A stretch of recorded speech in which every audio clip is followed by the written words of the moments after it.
শুভ দুপুর।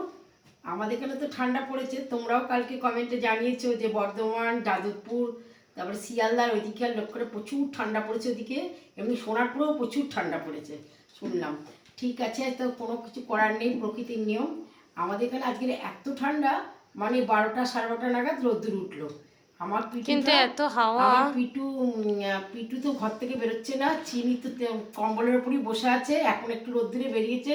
আজ বব 3 দিন ভাত খায়নি, এই যে ববে রুটি করে রেখেছি, রুটিটা মুখের সামনে ছিঁড়ে দিলে খাচ্ছে, উঠতে পারছে না, এক বয়স হয়েছে তো, ঠান্ডায় একদম জমে যাচ্ছে, কাঁদছে শুয়ে শুয়ে। ঠিক আছে, আজকে আমি দুপুরেতে কি রান্না করেছি তোমার দেখে, আমি দেখছো কত শীতের জিনিস পড়ে রয়েছে, আমার খুব ঠান্ডা। আচ্ছা এই ভাত, আচ্ছা মূলো ভাতে, সিম আলু ভাতে, এগুলো মাখালে জল হয়ে যায় বলে খাওয়ার সময় মাখাবো। আর বেগুন ভাতে, আজ তো সোমবার, নিরামিষ আমাদের। আচ্ছা বাঁধাকপির তরকারি, আচ্ছা মেথি শাক, আলু বেগুন বড়ি দিয়ে মেথি শাক ভাজা। আর এটা হচ্ছে মানে কি আলু ওটা? এটা কি আলু, বেশ মাটির তলায় যে আলু, আলু তো সবই মাটির তলায়। এটা হচ্ছে, দাঁড়া একবার জিজ্ঞেস করিনি বাবাকে, এখন কি আলু গো? ও মেটে আলু। এটা হচ্ছে মেটে আলু, মুগ ডাল ভেজে মেটে আলুটাকে আলাদা করে একটুখানি ভাপিয়ে রেখেছিলাম।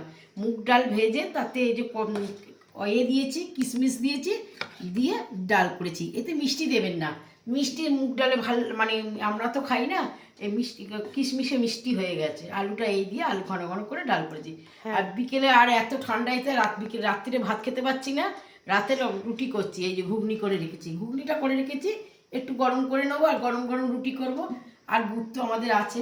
ঠিক আছে, আমাদের এই সমস্ত রান্নাবান্না কথাবার্তা যদি তোমাদের ভালো লেগে থাকে, তাহলে একটা লাইক করে দিও, একটা সাবস্ক্রাইব করে দিও। নমস্কার।